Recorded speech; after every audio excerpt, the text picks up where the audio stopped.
Nag-alarm ka, pinatay mo, ay pag-isip mo'y late ka na. Ngayon, be honest mga kapatid, sino dito ang nag-alarm ng marami o ng mas maaga para lang makadalo sa ating isaginando sa umaga nito? Taas ang kaway, sa tulog ko'y kahiya. Diba? Ang mga tumaas na yung halos mga bata pa, yung mga senior, di na may body clock na yung mga yan eh. Kung saan ang nagigising yung mga yan, kahit walang alarm, hindi mo ba? Tama. May body clock na yung mga yan. Tayo mga medyo kabataan, may kailangan pa natin ng alarm. Pero ito ang tanong pang isa.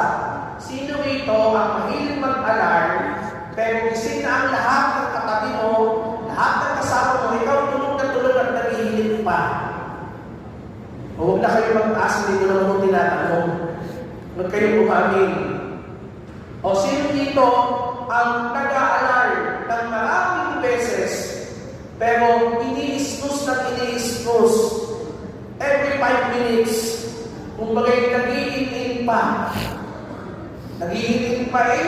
Ano ba kanin? Nag-iingin.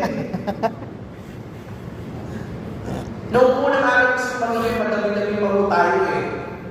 Siguro, yung mga tao ngayon, madami na nag-alarm.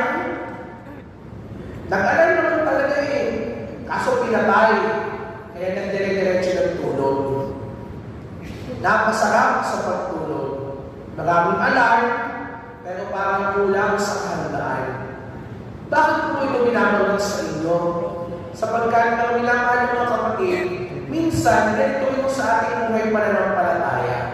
Ganito ito sa ating pakikipag-ugnayan sa Diyos. Sinasabi natin, Panginoon, nakahanda po ako. Handang-handa po ako. Pero kapag dumating na ang kanyang pagtawag sa isang gawain, sa isang misyon, sasabihin mo, mamaya na lamang, saka na lamang, bukas na lamang.